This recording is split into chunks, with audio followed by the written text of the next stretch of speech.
किसी ने किसी ने 5 साल की बच्ची का रेप कर दिया, किसी ने 80 साल की बूढ़ी औरत का रेप कर दिया, किसी ने एक शादीशुदा महिला का रेप कर दिया, तो किसी ने एक टीनेजर का रेप कर दिया। किसी ने, आखिर ये किसी ने कौन है?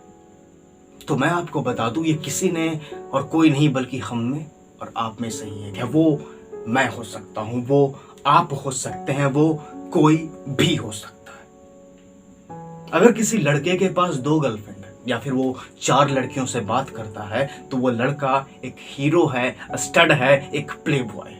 अगर कोई लड़का किसी लड़की के साथ फिजिकल रिलेशनशिप क्रिएट करके आता है तो उस लड़के पे फूल बरसाओ, उसे हार मालाएं पहनाओ, उसका स्वागत बड़े ही धूमधाम से करो। और अगर मेरे दोस्त तुमने अभी तक की जिंदगी में किसी लड़की के साथ फिजिकल रिलेशनशिप क्रिएट नहीं किया है तो तुमने अपनी जिंदगी में कुछ नहीं उखाड़ा है, तुम 1 नंबर के नल्ले हो, नकारे हो। और अगर कोई भी लड़की तुम्हारी दोस्त नहीं है तो मेरे दोस्त तुम मर्द ही नहीं। कुछ इसी तरह की सोच हमारे सोसाइटी के अंदर दौड़ती है, हमारे एडल्ट्स के बीच दौड़ती है, 4 लोगों के बीच, 4 लड़कों के बीच दौड़ती है। 4 लड़के, और इन 4 लड़कों के बीच में ये जो चौथा लड़का होता है, ये अक्सर वही लड़का होता है जिसने अपनी जिंदगी में ये चीजें नहीं की होती। और ये 3 लड़के इस बारे में बातें कर करके उसके एक्साइटमेंट लेवल को यहां से यहां पहुंचा देते हैं और लड़कियों की इमेज उसके माइंड में सिर्फ एक सेक्स ऑब्जेक्ट की छोड़ देते हैं और उसे बताते हैं कि जैसे ये चीज मर्दों के लिए कितनी ज्यादा इंपॉर्टेंट है, कितनी ज्यादा। तो मैं अब आप लोगों को इस चौथे लड़के की एक कहानी सुनाता हूं, ध्यान से सुनिएगा। ये चौथा लड़का वो लड़का है जो काफी दिनों से एक घर पे नजर रखे हुए हैं, और ये वही घर है जो गांव से कुछ दूरी पे है, मतलब आसपास में उसके कोई घर नहीं है। इस घर में कुल 5 लोग हैं, पति, पत्नी, एक लड़का, एक लड़की और एक 2 साल का बच्चा। तो ये लड़का रात के 9 बजे उस घर के पास जाता है और जाग कर देखता है तो देखता है कि सब बेड पे लेटे हुए हैं पर अभी कोई सोया नहीं है। तो वो वापस उल्टे पैर चला जाता है। अगली रात के 10 बजे वो फिर आता है तो देखता है सब गहरी नींद में सो चुके हैं। तो किसी तरह वो धीरे धीरे घर के अंदर घुसता है। घर के अंदर घुसने के बाद वो धीरे धीरे औरत की तरफ बढ़ता है, और जब वो औरत की तरफ बढ़ रहा होता है तभी उसका पैर लकड़ी के दरवाजे से टकरा जाता है और लकड़ी का एक टुकड़ा नीचे गिर जाता है। आवाज सुनकर पति पत्नी दोनों उठ जाते हैं। इससे पहले कि पति पत्नी संभल पाते और कुछ कर पाते, वो लड़का एक ईंट उठाता है और उस ईंट से पति और पत्नी दोनों के सिर पे वार करता है। पति और पत्नी दोनों नीचे जमीन पे गिर जाते हैं। पति उठने की कोशिश कर ही रहा होता है कि दोबारा पति के सिर पे मारता है, पति बेहोश हो जाता है। और फिर ये लड़का उस औरत के साथ रेप करता है, और जब ये रेप कर रहा होता है तभी इसे बच्चों के कंबल से थोड़ी हलचल सुनाई देती है। तो बिना कुछ सोचे समझे ये ईंट उठाकर उन बच्चों के सर पे लगातार वार करता है। उन बच्चों में एक 2 साल का बच्चा था। इसके बाद वो उस औरत और लड़की दोनों का बलात्कार करता है दरिंदगी के साथ, और उसके बाद घर के सामान को बिखेर देता है ताकि लोगों को लगे कि ये चोरी का मामला है, और वहां से चला जाता है। जब सुबह होती है तो उस घर का कोई भी सदस्य जिंदा नहीं रहता। अधिक खून बह जाने की वजह से घर के सारे सदस्य मर जाते हैं। और मैं आप सबको बता दूं कि ये कोई काल्पनिक घटना या कहानी नहीं है, बल्कि ये एक सच्ची कहानी है। आज से 48 साल पहले 1973 में अरुणा नाम की एक नर्स मुंबई के हॉस्पिटल में काम करती थी। उसका बलात्कार वहीं के एक स्वीपर ने कर दिया। कुत्ते को बांधने वाली चेन देखी होगी आपने, उस चेन को अरुणा के गले में बांध कर बहुत ही दरिंदगी के साथ उसका रेप किया। और इस घटना, इस वारदात के बाद अरुणा कोमा में चली गई। 42 साल कोमा में रहने के बाद 2015 में आखिरकार जाकर उसकी मौत हुई। मथुरा रेप केस, दो पुलिस वालों ने बहुत ही दरिंदगी के साथ 15 साल की ट्राइबल लड़की का रेप किया और गवाही यह दी कि उस लड़की को सेक्स किया करती। विदेश से घूमने आई लड़की गोवा जाती है, वहां उसका रेप कर दिया जाता है। उसके बाद रेप करने के बाद उसके सारे कपड़े उतार करके उसको जान से मार करके बहते समुद्र में फेंक दिया जाता है। भवरी देवी गैंग रेप केस, राजस्थान के एक बहुत ही छोटे से गांव की रहने वाली भवरी देवी, जो कि एक बहुत ही नीच जाति की थी, जिसने चाइल्ड मैरिज के खिलाफ आवाज उठाई थी, चाइल्ड मैरिज के खिलाफ। और वहीं के उच्च जाति के लोगों ने, सो कॉल्ड उच्च जाति के लोगों ने पूरे गांव के सामने उसका बलात्कार किया बारी बारी से। और उसके इंसाफ की बात सिर्फ इसलिए नहीं हुई क्योंकि वो एक नीच जाति की औरत थी। Hathras rape case, Unnao rape case, Shakti mill rape case, Badaun rape case, Delhi gang rape और किस किस रेप केसेस की बात करूं मैं आपके आगे। सदियों से औरतें बिकती आई हैं, उनकी आबरू और इज्जत नीलाम होती आई है। सदियों से औरतें बिकती आई हैं यहाँ, उनकी आबरू और इज्जत नीलाम होती आई है। एक वो देवी है जिसकी हम पूजा करते हैं और एक ये देवी है जो सिर्फ और सिर्फ गुलाम होती आई है। हवस का ऐसा नंगा नाच चल रहा है जिसमें रेप करने वाला न अपनी बेटी देखता है, न बहन देखता है, न बूढ़ी औरत देखता है, न छोटी बच्ची देखता है, बस अपनी आंखों पे काला कपड़ा बांधे एक वैसी जानवर की तरह जंगल में दौड़ पड़ता है। आखिर ये लोग कौन हैं? ऐसे क्यों है? इनकी मेंटालिटी ऐसी क्यों है? कोई लड़की अगर छोटे कपड़े पहनती है तो उन्हें देख करके इन्हें ऐसा क्यों लगता है कि वो लड़की मुझे खुला निमंत्रण दे रही है? कोई लड़की अगर 4 लड़कों से खुल के हंस के बातें करती है तो उन्हें देख करके ऐसा क्यों लगता है कि मैं इसके पीछे 2 दिन पड़ूंगा, ये मेरे बिस्तर पे होगी? कोई डरी सहमी शांत सी शर्माने वाली लड़की को देख करके इन्हें ऐसा क्यों लगता है कि मैं इसे थोड़ा सा धमकाऊंगा और ये वो करेगी जो मैं चाहूंगा? क्यों? सवाल बहुत सारे हैं और इन सारे सवालों के जवाब आपको मैं दूंगा।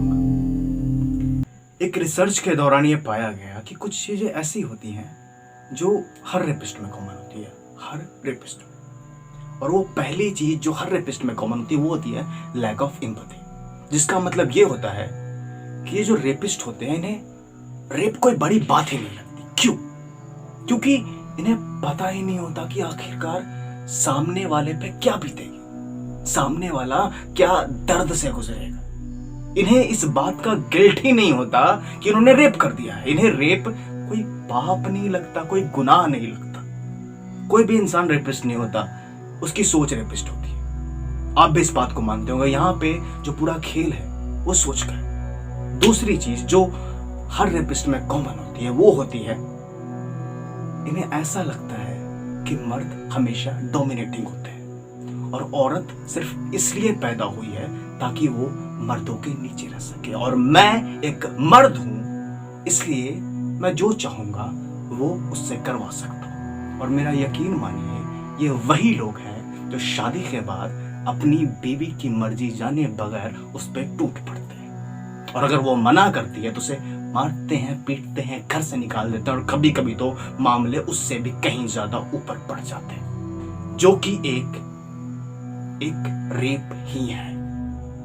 अपने पार्टनर की मर्जी जाने बगैर फोर्सफुली एक सेक्सुअल रिलेशनशिप क्रिएट करना is also a kind of rape. तीसरी चीज जो हर रेपिस्ट में कॉमन होती है वो ये होती है कि वो औरतों को एक सेक्स ऑब्जेक्ट से ज्यादा कुछ नहीं समझते। आपने देखा होगा अभी के टाइम में जितनी भी मूवीज या फिर वेब सीरीज आ रही है उनमें फीमेल्स को एज अ सेक्स ऑब्जेक्ट से ज्यादा और कुछ भी ट्रीट नहीं किया जाता। अभी की 80% वेब सीरीज सिर्फ चल ही इसलिए रही है क्योंकि या तो उसमें वैसी चीजें हैं या फिर पूरी की पूरी स्टोरी लाइन ही वैसी है। आज के टाइम में यूट्यूब बहुत बड़ा बिजनेस है, बहुत बड़ा बिजनेस है। आप थंबनेल पे एक लड़की की फोटो लगा दो जो कि सेक्स अपीलिंग हो, या फिर उसने छोटे कपड़े पहन रखे हो, या फिर उसके बॉडी पार्ट्स इस तरह से दिख रहे हो जो कि सेक्सुअली अट्रैक्टिव हो। उसके बाद देखिए उस वीडियो पे व्यूज कितने आते हैं। Fact, sex education is the only cure of rape, only and only। और सेक्स एजुकेशन प्रोवाइड करने की जो जिम्मेदारी है, करवाने की जो जिम्मेदारी है, वो हमारे स्कूलों की है, हमारे पेरेंट्स की है, हमारे गार्जियन की है। और अगर कोई स्कूल ये कहता है कि हमारे स्कूल के बच्चे बहुत सभ्य हैं, हमारे स्कूल को सेक्स एजुकेशन की जरूरत नहीं है, तो मैं बोलूंगा सर, आपको अपने स्कूल के बाथरूम चेक करने की जरूरत है। आप जाइए और जाकर देखिए, आपको अपने बाथरूम के दीवारे पे ऐसे ऐसे कार्टून्स दिखेंगे, अपने बच्चों की ऐसी ऐसी क्रिएटिविटी दिखेगी जिसे देख करके आप 2 दिन तक सदमे में रहेंगे।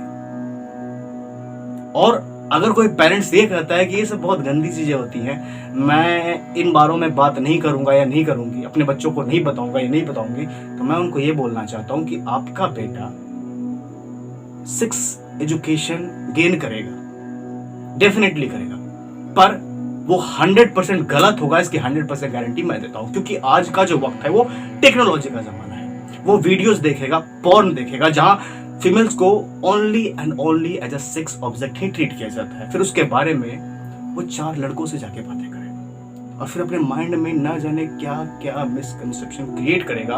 और कौन जानता है कि आज से 10 सालों बाद आपका बच्चा उन्हीं 4 लड़कों में से एक हो, या फिर वो चौथा लड़का जो कोने में बैठे शांत सा एक सहमा सा लड़का, बस जिसके दिमाग में भूचाल सा चल रहा हो।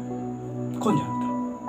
आपकी बेटी जब 14 से 17 साल की होगी, घर से बाहर जाएगी, कोचिंग पढ़ने या फिर और किसी रीजन से, XYZ रीजन से बाहर जाएगी, उसे गुड टच और बैड टच के बारे में कुछ नहीं पता होगा, सही गलत के बारे में कुछ नहीं पता होगा। कोई भी उसका लव, फीलिंग, इमोशन के नाम पे मिसयूज कर सकता है, कोई। तो ऐसा आपके बच्चों के साथ ना हो, उसे कहीं और से एजुकेशन के नाम पे कुछ और मिले, इससे तो कहीं ज्यादा अच्छा है कि आप अपने बच्चों को सेक्स एजुकेशन प्रोवाइड करें। आप अपने बच्चों को बताएं कि बाकी बॉडी पार्ट्स की तरह वो भी एक बॉडी पार्ट ही है और उसके अलग रोल्स हैं, और किसी को भी, किसी भी पर्सन को ये अलाउ नहीं है कि वो आपके प्राइवेट पार्ट्स को टच करे।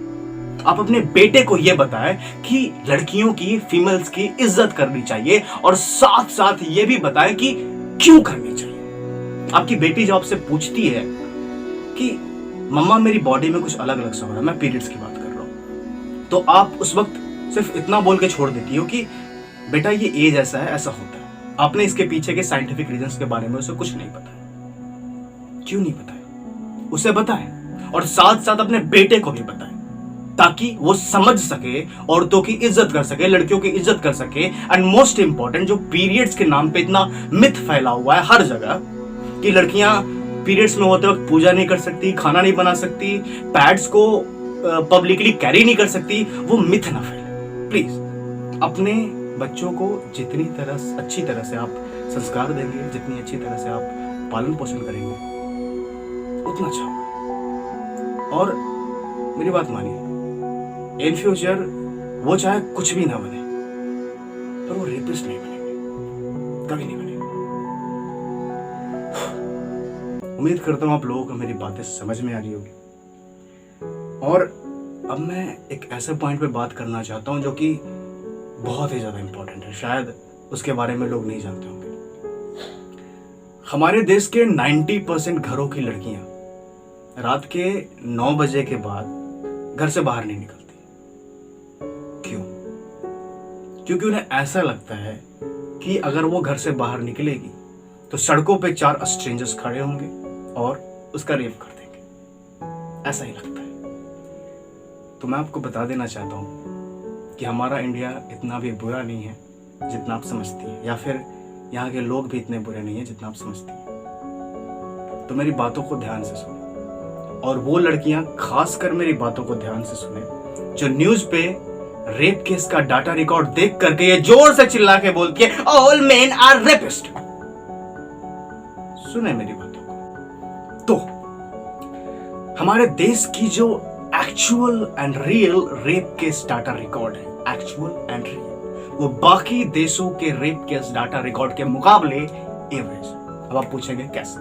तो मैं आपको बताता हूं। अगर किसी शहर के थाने में एक साल में 500 रेप केसेस रिकॉर्ड होते हैं, रिपोर्ट आती है 500 रेप केसेस की, तो उनमें 200+ रिपोर्ट्स ऐसे होते हैं जिनमें लड़कियां किसी लड़के के साथ भाग जाती है, उसके बाद अगर कोई प्रॉब्लम क्रिएट होती है, उसके साथ खुश नहीं रह पाती या फिर उससे पीछा छुड़ाना चाहती है, तो उस पर किडनैपिंग एंड रेप का रिपोर्ट करती है, केस दर्ज करवाती है। दूसरा यानी 200+ केसेस ऐसे होते हैं जिनमें शादीशुदा लड़कियां अपने ससुराल में खुश नहीं होती या फिर उनका किसी और लड़के से, शादी के बाद किसी और लड़के से अफेयर चल रहा होता है, चक्कर चल रहा होता है, या फिर मायके और ससुराल के झगड़े इतने ज्यादा बढ़ जाते हैं कि लड़की अपने ससुर या फिर देवर पे रेप का रिपोर्ट दर्ज करती है। तीसरे मोस्टली केसेस ऐसे होते हैं जिसमें लिव इन रिलेशनशिप में रहने वाले लड़के लड़कियां या फिर बॉयफ्रेंड गर्लफ्रेंड में झगड़ा हो जाता है,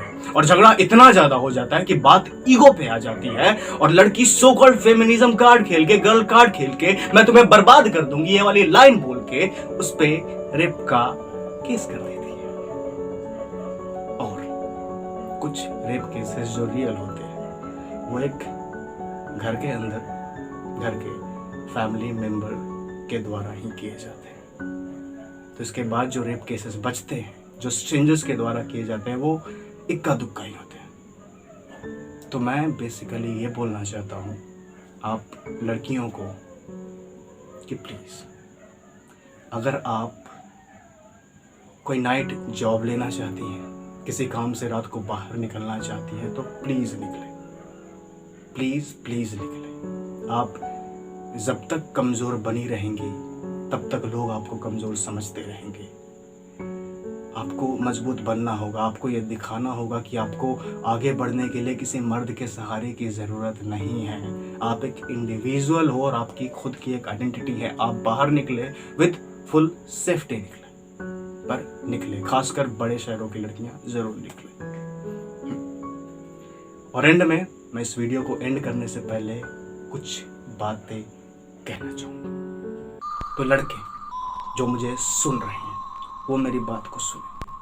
मैंने ये बात जरूर बोली है कि लड़कियों की एंड फीमेल्स की इज्जत करनी चाहिए, पर हम सभी जानते हैं कि ये ज़माना थोड़ा मॉडर्न है और आजकल क्या हो रहा है हम सभी जानते हैं। तो लड़कियों की इज्जत ज़रूर करें, पर उन लड़कियों की इज्जत बिल्कुल भी ना करें जो so called feminism card and girl card खेल करके अपने आप को वंडर वुमन बताती है और आपको किसी गली के कुत्ते से ज्यादा नहीं समझते। हाँ पता है, बहुत सारी लड़कियां बोल रही होगी all girls are not same. So madam, if all girls are not bitch, then all men are also not rapist.